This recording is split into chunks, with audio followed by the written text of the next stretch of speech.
Hello and welcome to the MAC weather page for this Monday, June 6th, and you can see temperatures in the mid 50s to around 60, and we have a nice day on tap today. I think we'll see temperatures well into the 70s, but a cold front's going to head through the area tonight, and that'll bring a chance of some showers and thunderstorms out ahead of it this afternoon. Only about a 30–40% chance, so it will be scattered, but some of these could be on the gusty side as they develop this afternoon out ahead of that cold front. If we take a look at the next shot, you can see the webcam view this morning at Ransom Road. Again, a nice start to the day with lots of sunshine. Little red sky this morning. Sailors take warning, indicating we could see those thunderstorms later this afternoon, again on a scattered basis. Our next shot comes from London, Ontario this morning. You can see the mud puddles out there. They picked up about 3/4 of an inch of rain. Many of the eastern portions of Michigan did pick up some beneficial rains here over the last 3 days, Friday, Saturday, and Sunday. And if we look at the normal highs for today, our normal high is 79 and normal low is 54. And you can see yesterday we had a high of 77, a low of 60 with 0.12 of an inch of rain and about a tenth of evapotranspiration. And if we look at the map across the Great Lakes, you can see our winds are out of the southwest, temperatures mainly in the 50s across the area. And if we look at the next shot, you can see in the soil conditions map, pretty much this line into the south and east, quite a bit of rainfall between a ½ inch to as much as 1.5 inches fell during that Friday to Sunday time period. Only a third, however, at Lansing. But again, Brown City, Marlette, almost 1.5 inches, as well as down around the Blissfield, Jasper area where they picked up well over an inch of rain. Again, only 0.14 of an inch here in Breckenridge, and we can certainly use the rain here. Newaygo did pick up Middleton rather did pick up 0.6 of an inch, but here in the Breckenridge area, we've over the last 22 days only had just over a ½ inch of rain, so we could certainly use good rain around this area. If we look at the next shot, you can see the raw growing degree day numbers as of this morning. This is a April 1st start date. You can see we're accumulating these at a pretty good pace now, thanks to some pretty warm weather we've had as of recent. And you can see in a graphical format, we had 8 days in many of our areas where temperatures were in the 80s or about 10 degrees above normal at that time, has spiked us up pretty nicely. If we look at the last 20 years here in Breckenridge, we're in the upper portion of the average and well ahead of many of the years. So we're doing great there. And again, all along, our forecast for the growing season was never a big concern about growing degree days, but trying to avoid prolonged periods of dry weather, and that's going to be the case, especially as we get into late June into July and August.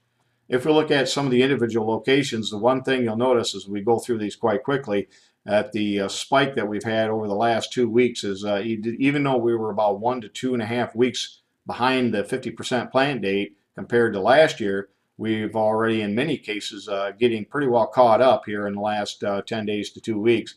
So we're off to a pretty good start here, again, despite a little bit later planting date. You can see again in Breckenridge it's been quite dry, but we're doing quite well, as are the in Brown City, already caught up in many of the years prior that we feature here, as well as Newaygo also doing quite well.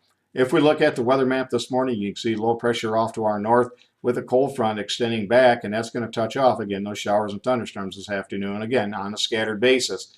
You can see Tropical Storm Colin that's out in the Gulf is going to rapidly move to the northeast and bring severe storms and heavy rains, about 2 to 6 inches of rain expected, especially across the western shore of the Gulf of Mexico.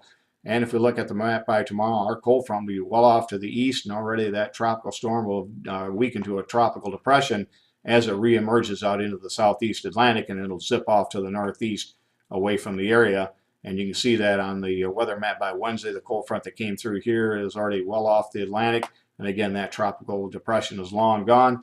We'll have high pressure eventually moving in, again with a couple of cool nights coming up as we get into Wednesday and Thursday morning. I think our lows could be in the 40s, so it'll be quite chilly, but then we'll finally warm up well into the 70s on Thursday, in the low 80s at least by Friday, and we could touch 90 on Saturday if the European model is correct. If we look at the 7-day precipitation forecast, you can see all the heavy rains off to the southeast with that tropical storm. Just modest amounts of rain here, and we again certainly could use it in many areas across mid-Michigan. If we look at the forecasted highs from the GFS for next Saturday, you can see it features mainly low to mid, maybe a few upper 80s across lower Michigan, with upper 70s to low 80s further north, with near to low to mid 90s possible across Wisconsin. Now the European model is about 5 degrees warmer across much of the area, and that would put us around the upper 80s to low 90s. So again, I would not be surprised to see some areas hit their first 90-degree temperature of the year here as we get into next Saturday. And we're going to have to watch for some strong storms possible. As that very warm air moves into the state, we're going to have a cold front that will come through. So we're going to have, I think, a decent chance of severe storms. This is a pretty high percent for day 6. I mean, forecasting this out 6 days ahead of time, that shows you that this could be a pretty impressive system as it moves through the area. So we'll watch for the potential for severe storms as we get into next weekend.